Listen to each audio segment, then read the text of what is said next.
Naturalismo, realismo e impressionismo. Três dos mais conhecidos ismos da história da arte. Eu já falei aqui algumas vezes, né, que a gente tende a encarar muitas vezes a história da arte como uma sucessão de ismos, né? Então vamos falar sobre esses três e o que os distingue depois da vinheta.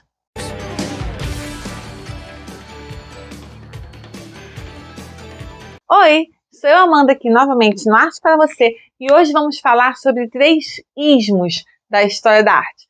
A gente tende a pensar muito a história da arte como uma sucessão de ismos, né? Realismo, naturalismo, impressionismo, cubismo, surrealismo, já estou até botando fora de ordem. Enfim, a gente pensa muito nesses ismos, um atrás do outro, né?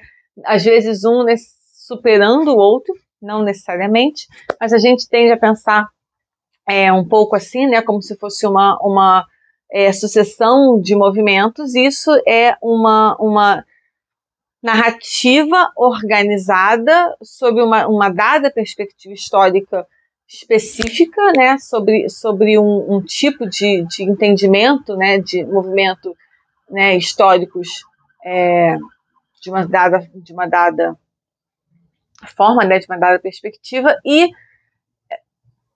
claro que nada é organizadinho assim, né, a gente organiza assim, né, narrativamente, e organizamos assim um tempo no espaço e acabamos entendendo, não é que eles não existam, é claro que existem, né, assim, e acabamos também organizando os movimentos assim com esse tipo com esses títulos, né, assim, uns não necessariamente superando, né, mas assim sucedendo o anterior. Então hoje vamos falar sobre três desses ismos, vamos falar sobre realismo, naturalismo e impressionismo. Eu já falei sobre o impressionismo aqui, mas aqui a gente vai falar um pouquinho sobre o que também diferencia o impressionismo dos dois outros movimentos anteriores. Então, vamos começar esses três especificamente, porque hoje em dia é comum, ou até quase que dado, a gente entender que pinturas podem refletir a realidade de forma absolutamente fiel, né? Ou a gente tem quase, né, essa perspectiva fotográfica da realidade, né? Ou de que a arte pode mimetizar o mundo real, né? O mundo concreto, o mundo da natureza de forma absoluta. Só que nem sempre foi assim. E nem sempre foi assim porque muitas vezes o objetivo não era necessariamente imitar de forma fiel e real e mimética e fotográfica a natureza. Muitas vezes era melhorá-la, era glamourizá-la, ou era fazer na arte, na pintura, um mundo melhor do que o mundo real. Tipo, o mundo é uma porcaria, vamos melhorá-lo na arte, né? Assim, o mundo é cheio de coisas horríveis, o mundo é cheio de violência, o mundo é cheio de desgraça, e, né, o mundo é um lixo. Então vamos talvez, né, vamos higienizar de certa forma o mundo e vamos representá-lo mais belo, mais bonito, melhor, ideal, e, né, muito mais puro, né, e com muito mais beleza e qualidades, inclusive morais, do que o mundo real que a gente conhece, que é cheio de defeitos.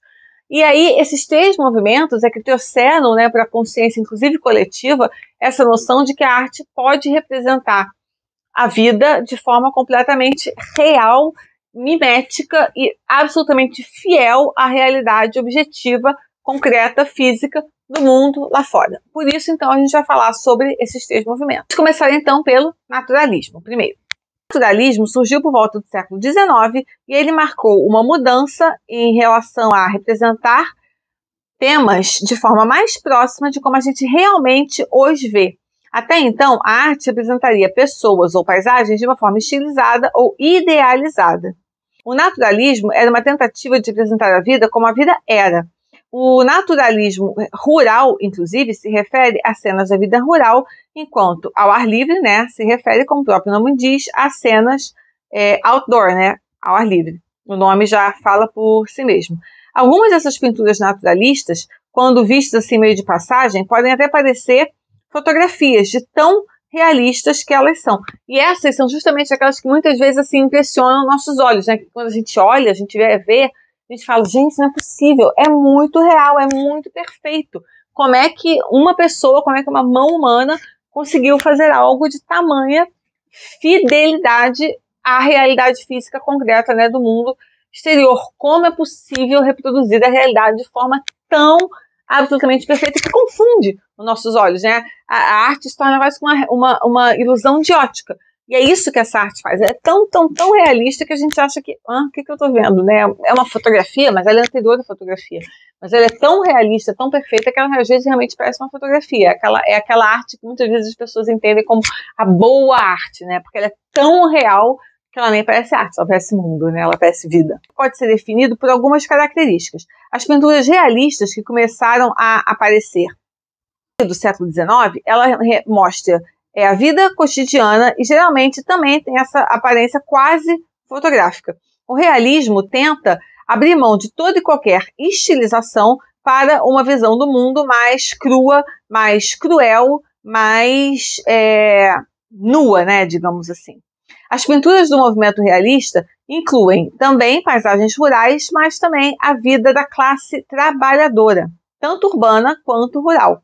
Eles também mostram pessoas em cafés, a vida nas cidades, que estavam crescendo, né? As cidades estavam ficando cada vez maiores, e uma abordagem mais franca, direta e honesta sobre o corpo humano e sobre a sexualidade humana, em oposição aos tons religiosos e mitológicos das eras anteriores. O realismo tinha como objetivo tirar todo o artificialismo da arte. O termo realismo, inclusive, foi cunhado na França por volta de 1840 e ela foi usado, né, para exemplificar o trabalho do Gustave Courbet, Jean-François Millet e John Everett Millet. O que tem o impressionismo a ver com isso?